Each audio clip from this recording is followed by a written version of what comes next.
قبل أن أستعرض على مسامعكم إخواني وأخواتي الكرام تاريخ نشأة دين بعض المجرمين، أود أن أقدم بتوطئة لهذا الموضوع. أود أن أقدم هذه الكلمات كتوطئة لموضوعنا هذا. قد يقول قائل: نحن نعيش أجواء ثورة فبراير المجيدة التي أكرمنا الله بها وجعلها وسيلة لمحق الظلم والظالمين، فلماذا الحديث في هذا الموضوع؟ أقول إن أحد أكبر التحديات التي تواجهها ثورتنا المباركة هو المد الشيعي الصفوي. هذا المد، هذا المشروع الشيعي الصفوي يريد أن يجد له مواقع أقدام في بلادنا الحبيبة الطيبة. نحن إنما نمارس حق الدفاع عن ديننا وعن بلادنا.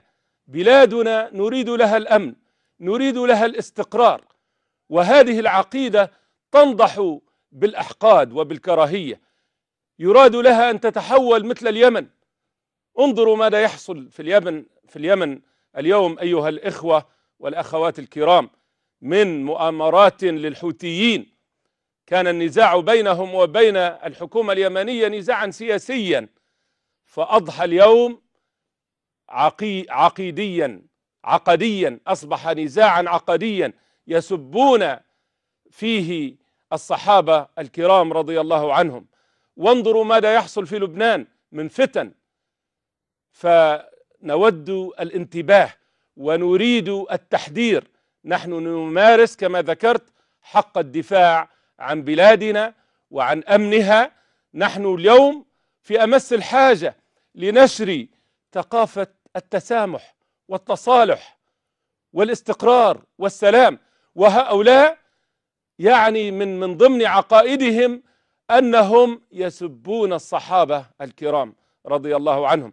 فقد ورد مثلا في تفسير القمي، وهو من أشهر تفسيراتهم، والقمي عندهم مضاه للطبري أو ابن كثير عندنا.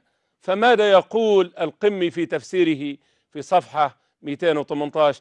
اسمعوا أيها الإخوة والأخوات الكرام ما يقشعر منه البدن. يقول في تفسير قوله: بسم الله الرحمن الرحيم: إن الله يأمر بالعدل والإحسان وإيتاء ذي القربى وينهى عن الفحشاء والمنكر والبغي يعظكم لعلكم تذكرون. قال: الفحشاء هو أبو بكر، والمنكر هو عمر، والبغي هو عثمان. فكيف بالله عليكم نستطيع أن نتقارب؟ كيف بالله عليكم يراد منا أن نصمت إزاء هذا العدوان على ديننا